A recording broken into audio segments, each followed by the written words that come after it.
आप सभी का स्वागत है। आज अध्याय नंबर 10 का दूसरा क्लास है। तो पिछली क्लास में हमने देखा था कि किस तरह प्रकाश जब किसी भी वस्तु पे पड़ता था तो वो हमें उस वजह से दिखाई देता था। और हमने देखा दर्पण के बारे में। तो आज हम दर्पण को आगे पढ़ेंगे, दर्पण के बारे में पढ़ेंगे। तो इस जो अध्याय में हम समतल दर्पण के बारे में पढ़ेंगे। गोलीय दर्पण के बारे में हम 13वां अध्याय जो है 13th चैप्टर उसमें पढ़ेंगे। फ़िलहाल आज की क्लास में हम बहुत सारे एक्सपेरिमेंट भी देखेंगे, ठीक है, बहुत सारा प्रयोग करके देखेंगे और वहाँ से समझने की कोशिश करेंगे। तो आज की क्लास मुझे लगता है कि बहुत ज़्यादा मज़ेदार होने वाली है। तो आगे बढ़ते हैं। दर्पण के बारे में हम बात करते थे। तो दर्पण क्या होता है, किसी भी वस्तु जब दर्पण के आगे रखाती है तो हम उसका प्रतिबिंब देख सकते हैं, ठीक है। वो दर्पण जो है वो उसका प्रतिबिंब दिखाती है। तो हम आज जो बात कर रहे हैं समतल दर्पण के बारे में।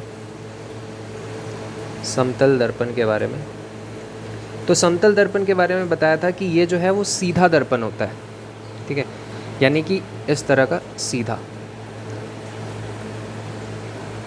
ठीक है, इस तरह का सीधा दर्पण होता है, जो मैंने पिछले क्लास में आपसे बात भी किया था किस तरह से है। मैंने आपको दिखाया था वो हम घरेलू जो दर्पण इस्तेमाल करते हैं वो इस तरह का दर्पण होता है। ओके, अब हम इसके बारे में कुछ विशेषताएं बात करेंगे। तो पहली विशेषता जो है वो ये है कि जब भी समतल दर्पण के आगे हम कोई टॉर्च या कोई प्रकाश का स्रोत रखते हैं तो प्रकाश की बहुत सारी किरणें जो है इस पे टकराती हैं। प्रकाश की अनगिनत किरणें दर्पण से टकराती हैं, लेकिन हम सभी किरणें के बारे में नहीं पढ़ेंगे। हम सभी किरणों को लेके नहीं चलेंगे। इसमें क्या होगा कि हमें एक जो हम जिस चीज़ के लिए पढ़ रहे हैं वो हमें नहीं मिलेगा, ठीक है। तो हम क्या करेंगे, इन सभी किरणों में से कोई एक किरणें उठाएंगे, कोई एक किरणें हमने पकड़ा, रे हमने पकड़ा और उसको हम लेके आ गए, ठीक है। अब हमने क्या किया, उसको पढ़ रहे हैं। तो ये जितनी भी किरणें थी उसमें से हमने एक किरणें उठाई प्रकाश के स्रोत में से, वो इस दर्पण पे पड़ रही है। अब पड़ रही है तो क्या होगा, वो किसी न किसी एक कोण से वापस होगी, ठीक है, वापस होगी। ये मैं आपको दिखाऊंगा किस तरह से वापस होगी। तो ये जो प्रकाश की किरणें आ रही हैं इसको बोलते हैं आपतित किरण, यानी पड़ने वाली, प्रकाश के स्रोत से दर्पण पर पड़ने वाली जो किरण होती है उसको बोलते हैं आपतित किरण। और दर्पण जिस किरण को वापस करती है, यानी जो आपतित किरण आ रहा है उसको जो वापस कर रही है, उस वापसी किरणें को बोलते हैं परावर्तित किरण। परावर्तित, ये वो है परावर्तित किरण, ठीक है। तो एक आ रही है आपतित किरण, एक आ रही है परावर्तित किरण। तो ये हम देखते हैं कि कैसे आपतित किरण और परावर्तित किरण कैसे आती हैं और जाती हैं, ठीक है। एक्सपेरिमेंट देखते हैं। तो ये हमारे पास एक दर्पण है, छोटा सा दर्पण है। इसमें मैं एक प्रकाश की स्रोत जो है टॉर्च मार रहा हूँ, ठीक है, टॉर्च मार रहा हूँ। तो ये मैं किसी एक कोण से मान लीजिए ऐसे उठा के मारता हूँ। तो हमारे जो पीछे साइड है, ठीक है, ये दर्पण क्या करेगी, इसमें पड़ने वाली किरणों को अपने मतलब पकड़ेगी और परावर्तित कर देगी। तो हमारे पीछे कहीं पे हमें मिलेगा। अब देखिए मैंने पीछे घुमाया है और ये हमें क्या मिल रहा है, किरण मिल रहा है, ठीक है। ये परावर्तित किरण है। मैंने यहाँ पे क्या किया है, आपतित किरण दे रहा हूँ मैं यहाँ से टॉर्च के ज़रिए, और मुझे यहाँ पे पीछे में क्या मिल रहा है, परावर्तित किरण मिल रहा है, इस तरह से, ठीक है। ये आप भी कर सकते हैं। एक रूम में बंद अंधेरे में टॉर्च में मार के हम देखेंगे किस तरह परावर्तित हो रहा है किरण, ठीक है। तो हमने देखा आपतित किरण को जो मैं मार रहा था टॉर्च के ज़रिए और परावर्तित किरण को जो पीछे बन रहा था, ठीक है। हो सकता है अच्छे से नहीं दिख रहा हो, क्योंकि जब मैं पीछे कर रहा था तो हाथ से जो टॉर्च है वो इस साइड हो जा रहा था, तो मुझे बार बार करना पड़ रहा था। लेकिन आप कर सकते हैं घर में एक्सपेरिमेंट, ठीक है। ये आपतित किरण आप देंगे और परावर्तित किरण आपको मिलेगा। अब आपतित किरण और परावर्तित किरण में हमें अगर कोण निकालना है कि हम कितने कोण से वो जो किरण है वो दर्पण पे पड़ रही है, तो हम क्या करेंगे, एक काल्पनिक रेखा हम लगाएंगे। कहाँ से होगा ये, जिस बिंदु पे वो जो आपतित किरण पड़ रही थी दर्पण पे, ठीक है, वो बिंदु से हम सीधा परपेंडिकुलर यानी 90 डिग्री लंबवत एकदम एक काल्पनिक किरण लेंगे और उस काल्पनिक किरण को बोलते हैं अभिलंब, ठीक है। उस काल्पनिक किरणें को बोलते हैं अभिलंब। किरण नहीं है ये, दरअसल एक रेखा है जो हमने लिया है, ठीक है, अपने तरफ से लिया है। क्यों? क्योंकि हमें आई चाहिए और आर चाहिए। आई और आर क्या है, तो आई का मतलब होता है इंसिडेंट एंगल, इंग्लिश में बोलते हैं, और हिंदी में बोलते हैं आपतित कोण, ठीक है। आपतित और अभिलंब के बीच बनने वाला कोण को बोलते हैं आपतित कोण। और आई किस लिए नाम दिया है, क्योंकि इंग्लिश में इसको कहा जाता है इंसिडेंट, ठीक है। ये इंसिडेंट रे होता है और ये इंसिडेंट एंगल होता है। वैसे ही ये है परावर्तित किरण, और परावर्तित किरण और अभिलंब के बीच बनने वाला कोण होता है परावर्तित कोण। इंग्लिश में बोलते हैं रिफ्लेक्टेड रे, इसीलिए आर से डिनोट किया जाता है, आर से इसको प्रदर्शित किया जाता है। तो आई जो है, यानी जो एंगल आई है, कोण आई है, वो कोण आर के बराबर होता है, ठीक है। ये समतल दर्पण का पहला जो विशेषता है कि जो भी आई बोले तो आपतित कोण यानी आपतित किरण और अभिलंब के बीच बनने वाला कोण, और आर मतलब कि परावर्तित कोण यानी परावर्तित किरण और अभिलंब के बीच बनने वाला कोण, ये दोनों समान होता है समतल दर्पण। अब हम आगे बढ़ते हैं, दूसरा इसका विशेषता के बारे में पढ़ेंगे।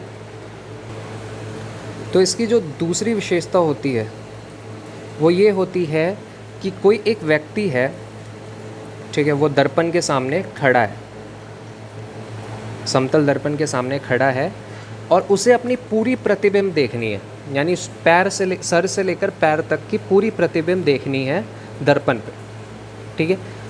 तो उसको जो दर्पण चाहिए होगा वो उसके जो ऊंचाई है उसका आधा, कम से कम आधा होना चाहिए, तभी वो अपना पूरा प्रतिबिंब देख पाएगा, अन्यथा वो नहीं देख पाएगा। मान लेते हैं कि वो 100 सेंटीमीटर का अगर है, ठीक है, वो 100 सेंटीमीटर का अगर है तो उसे कम से कम 50 सेंटीमीटर का दर्पण चाहिए ही चाहिए। इसकी जो ऊंचाई है वो 50 सेंटीमीटर होगा, तभी वो अपना पूरा प्रतिबिंब देख पाएगा, अन्यथा वो नहीं देख पाएगा। 50 से ज़्यादा होगा तो देख पाएगा, कोई दिक्कत नहीं। अगर वो 100 सेंटीमीटर का होगा तो देख पाएगा, 1000 का होगा तो देख पाएगा। बड़ा मतलब 50 से ज़्यादा कितना भी हो वो देख लेगा अपना पूरा, लेकिन 50 से कम हुआ, 40 हुआ तो वो नहीं देख पाएगा। तो कम से कम जो उसे चाहिए अपना पूरा सर से लेकर पैर तक के पूरे को प्रतिबिंब में देखना है, तो उसे कम से कम उसके ऊंचाई से आधा, ये मैंने 100 लिया इसीलिए 50 आया, अगर ये 200 लेता तो ये कितना होता, 100 होता। तो कम से कम उसका आधा होना ही चाहिए। अब ये भी एक्सपेरिमेंट आप करके देख सकते हैं। एक छोटा सा शीशा लीजिए, उसको सामने रखिए और आप खड़े हो जाइए, ठीक है। अगर वो आपके हाइट से आधा से कम हुआ, यानी वो छोटा शीशा हुआ, तो आप अपना पूरा प्रतिबिंब नहीं देख पाएंगे। अगर वो आपके ऊंचाई से कम आधा हुआ तो आप उसमें आसानी से अपनी पूरी प्रतिबिंब देख सकते हैं। तो ये था समतल दर्पण की दूसरी विशेषता कि जो दर्पण की ऊंचाई है वो आधी होनी चाहिए वस्तु के ऊंचाई के बराबर, वस्तु के ऊंचाई से, तभी उसका प्रतिबिंब, कोई भी वस्तु हो तभी उसका प्रतिबिंब दिखेगा, अन्यथा वो नहीं दिखेगा। अब आते हैं तीसरे विशेषता के बारे में। तो इसका जो तीसरा विशेषता है वो ये है कि ये जैसे हमने इसको समतल दर्पण है, ये आपतित कोण है, ये परावर्तित कोण है। आपतित कोण जितना होता है परावर्तित कोण उतना ही होता है, ये हमने पहला विशेषता देखा। अब अगर ये जो दर्पण है इसको हम कोई एक कोण से मोड़ दे मतलब ये जैसे एक दर्पण है, ठीक है, इस तरह का दर्पण है, उसको हम ऐसे कर दें, मतलब ये सीधा ही रहे लेकिन हमने उसको जो ऐसे टेढ़ा कर दिया। आप समझ पा रहे हैं? एक मैं बताता हूँ कैसे। ये जैसे है सीधा है बिल्कुल, ठीक है, बिल्कुल सीधा है, तो ये हमने क्या किया, ऐसे थोड़ा टेढ़ा कर दिया, ठीक है, थोड़ा टेढ़ा कर दिया। फिर हम देखेंगे कि इसका टेढ़ा करने पर, ठीक है, कुछ कोण से टेढ़ा करने पर, कुछ कोण से ऐसे टिल्ट करने पे, टेढ़ा करने पे हमारे अभी के जो परावर्तित कोण, ये परावर्तित जो किरण बन रहा है और टेढ़ा करने पे जो परावर्तित किरण बनेगा उसमें कितना का फ़र्क होगा, ठीक है, टेढ़ा करने पे जो परावर्तित किरण बनेगा उसमें कितना का अंतर होगा। तो यहाँ पे मान लेते हैं हमने उसको 35 डिग्री पे 35 डिग्री कोण से घुमा दिया, मोड़ दिया, और 52 डिग्री जो है वो हम उसको रोशनी दे रहे थे, प्रकाश का स्रोत दे रहे थे, तो 52 डिग्री उसका हो रहा था आपतित कोण, और 52 डिग्री आपतित कोण हो रहा था, तो 52 डिग्री क्या हो जाएगा, परावर्तित कोण बन जाएगा, ठीक है। जब हम इसको टेढ़ा करेंगे तो क्या होगा, हमने स्रोत जो दिया उसको वैसा ही रखा है, उसको टेढ़ा नहीं किया है, वो वैसा ही है। तो ये अब कैसा हो जाएगा, तो देखिए ये ऐसे हो जाएगा, ठीक है, और इसका जो लंबवत बनेगा वो 90 डिग्री होता है, उसमें वो चेंज हो जाएगा, ठीक है, ये लंबवत हमेशा इसके 90 डिग्री होता है। तो अब ये जैसे बदला है तो इसका 90 डिग्री, ठीक है, इसका 90 डिग्री हो जाएगा। प्रकाश वैसा ही है तो प्रकाश ऐसे ही पड़ेगा इस पर, तो ये कितना हो जाएगा, तो 52 डिग्री था, 35 डिग्री घुमाया तो ये क्या होगा, 35 डिग्री उठ जाएगा। समझ पा रहे हैं? ये ऐसे था, ये 35 डिग्री घुमाया तो ये क्या होगा, जो ये बन रहा था ना, ये अभिलंब, वो 35 डिग्री उठ जाएगा। क्यों, ये मुड़ा तो ये भी तो उठ जाएगा ना, ये ऐसे 35 डिग्री घुमा तो ये भी तो उठ जाएगा। तो ये क्या होगा, 52 माइनस 35, तो 52 में से 35 घटाएंगे तो आएगा 17 डिग्री। तो आई क्या हो जाएगा, यानी आपतित कोण क्या हो जाएगा, 17 डिग्री। आशा करता हूँ आप समझ पा रहे होंगे। ये ऐसे सीधा था, इसको 35 डिग्री घुमाया तो ये पहले ऐसे बन रहा था अभिलंब, वो क्या होगा, 35 डिग्री उठ जाएगा ना, ये इधर गया तो ये भी तो उठ जाएगा। अब प्रकाश का स्रोत वैसा ही है, उसको हमने चेंज नहीं किया, ये 35 डिग्री इधर आ गया, तो इन दोनों के बीच जो कोण बनेगा क्या होगा, 35 डिग्री छोटा हो जाएगा, क्योंकि प्रकाश का स्रोत तो वैसा ही है। तो ये 17 डिग्री हो गया। अब जितना आई होता है उतना ही क्या होता है, आर होता है, तो ये भी कितना हो जाएगा, 17 डिग्री, ठीक है, ये 17 डिग्री हो गया। अब ये 52 डिग्री था, ठीक है, पहले ये कितना था, 52 डिग्री था, मतलब ये जो अभिलंब से 52 डिग्री था, ठीक है। तो अभी इसमें और पुराने में कितना अंतर होगा ये जानना है हमें अगर, तो देखिए क्या होगा,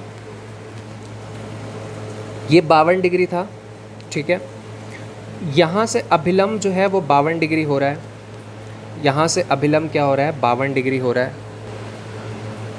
ये 52 डिग्री था, ठीक है। अब ये देखिए, ये जो है 52 डिग्री था पहले, 52 प्लस 35, क्योंकि 35 घुमा है तो अभिलंब क्या होगा, 35 डिग्री उठ गया है, तो यहाँ से 52 प्लस 35, ठीक है, 35 डिग्री उठ गया है। अब 17 डिग्री पीछे आएंगे। देखिए मैं आप पूरी कोशिश कर रहा हूँ समझाने की, लेकिन इसको अगर आप सामने रहते ना तो ज़्यादा अच्छे से समझा पाता। कोशिश कीजिएगा, जैसे ये देखिए 52 डिग्री बन रहा है, ठीक है, अब 52 डिग्री, ये 35 डिग्री उठ गया है इधर अभिलंब, तो 52 डिग्री और प्लस 35 डिग्री, तो ये कितना हो जाएगा, 52 और 35 यानी कि 87 डिग्री। अब 87 डिग्री में से 17 डिग्री वापस आ गया, ये अभिलंब से 17 डिग्री इधर आ गया, तो 17 डिग्री उल्टा आ गया। तो 87 से अगर हम 17 माइनस करेंगे तो हमारे पास बचेगा 70, यानी हमने 35 डिग्री घुमाया तो परावर्तित जो किरण है वो उसमें कितना अंतर आया, तो 70, यानी दुगना अंतर आया। ठीक है, ये मैं एक और बार इसको बना के भेज दूंगा आपको। ठीक है, इस पर टेंशन लेने की ज़रूरत नहीं है। ये 52 डिग्री हो रहा था, 35 डिग्री उठ गया, तो ये 52 + 35 हो गया। अब 17 डिग्री वापस, तो इसका मतलब क्या हो रहा है, जो अभी का जो ये किरण बन रहा है और पुराना जो किरण बन रहा था, दोनों के बीच कितना अंतर होगा, तो दोनों के बीच 70 डिग्री का अंतर होगा। ये बताने की कोशिश कर रहा था।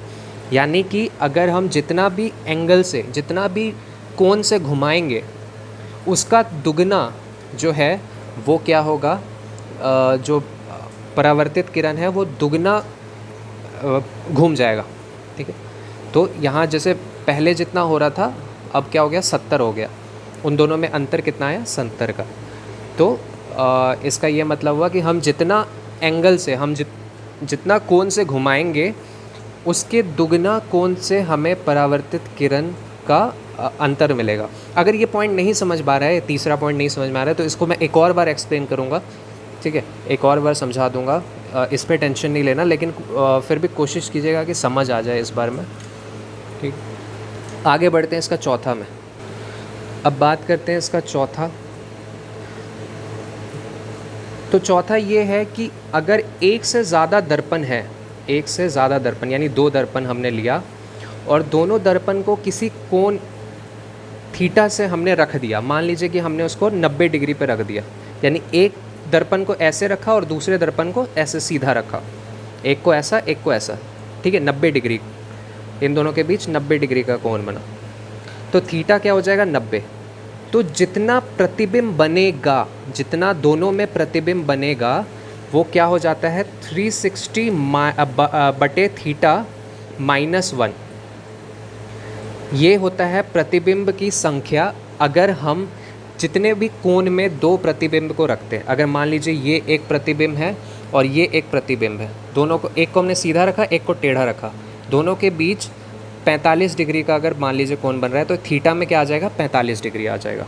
90 डिग्री का कोण बन रहा है, तो यहाँ थीटा में क्या आ जाएगा, 90 डिग्री, यानी 360 बटे 90 -1, तो ये हो जाएगा 4 - 1 यानी कि 3।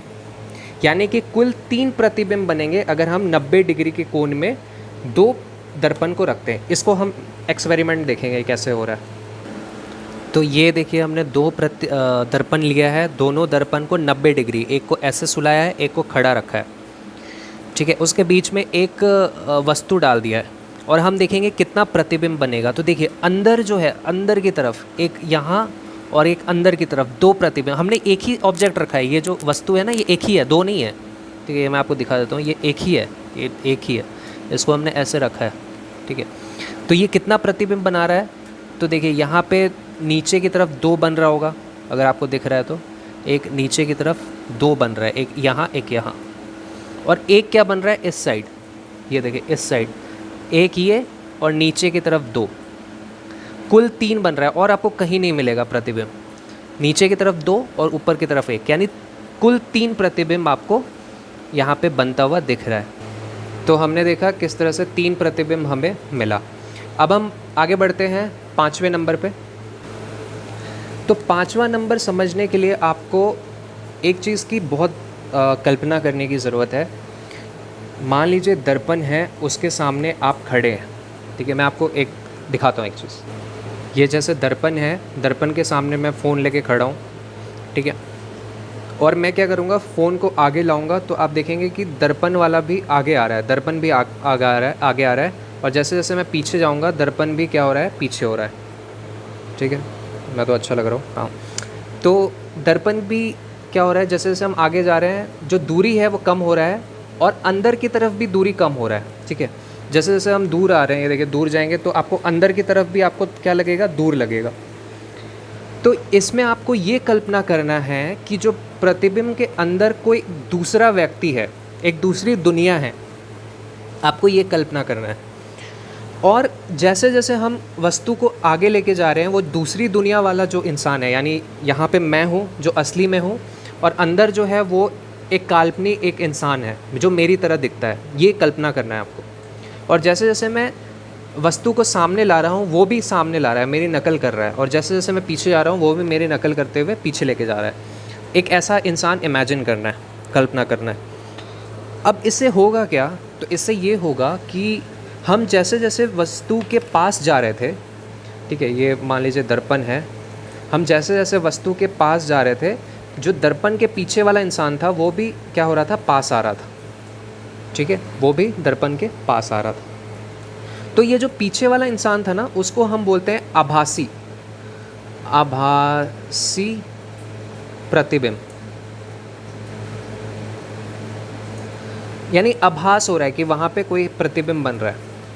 और जो हमने किरण देखा ना, जो पीछे परावर्तित किरण हुआ, वो जो बन रहा था उसको हम बोलते हैं वास्तविक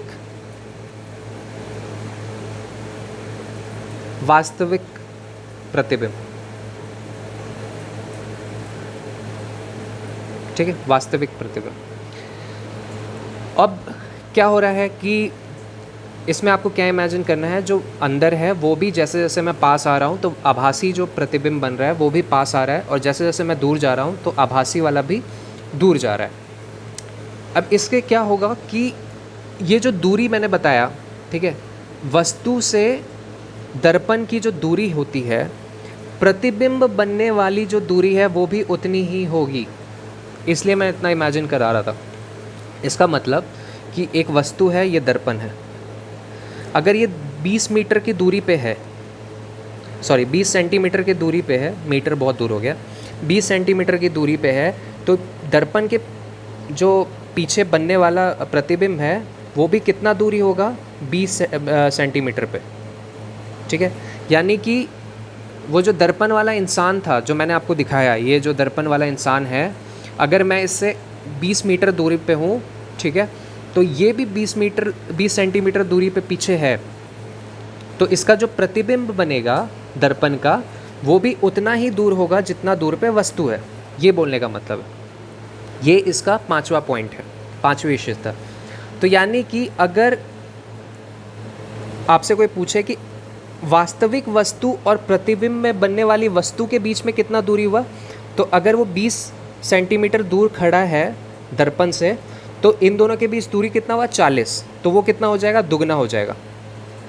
दुगना क्या हो जाएगा, दोनों के बीच की दूरी। अगर वो दर्पण से दूरी पूछता है कि प्रतिबिंब जो बनेगा वो दर्पण से कितना दूर होगा, तो वो 20 होगा, और वो अगर बोलेगा वास्तविक वस्तु से कितना दूर होगा, तो वो कितना होगा, 20 + 20 40 होगा, ठीक है। ये आभासी प्रतिबिंब है, और ये क्या होता है, दुगना होता है जो आपका वास्तविक वस्तु होता है उससे, वो जितना दूर है उससे। तो यहाँ तक हुआ समाप्त। अब आपको क्या करना है, अभ्यास में पहला सवाल करना है, लिख लीजिएगा, पहला सवाल करना है, दूसरा सवाल करना है, तीसरा सवाल करना है, चौथा सवाल करना है, यानी कि पहला पूरा करना है, जो सही विकल्प है ना उसको पूरा करना है 1 से लेकर 4 तक। और जो रिक्त स्थान है उसमें कौन सा करना है, तो उसमें नहीं, उसमें मत कीजिएगा, तो पहला वाला पूरा कीजिएगा, ठीक है। पूरा आपको एक्चुअली समझा दिया हूँ, अगर कोई दिक्कत है तो पूछिएगा। Thank you.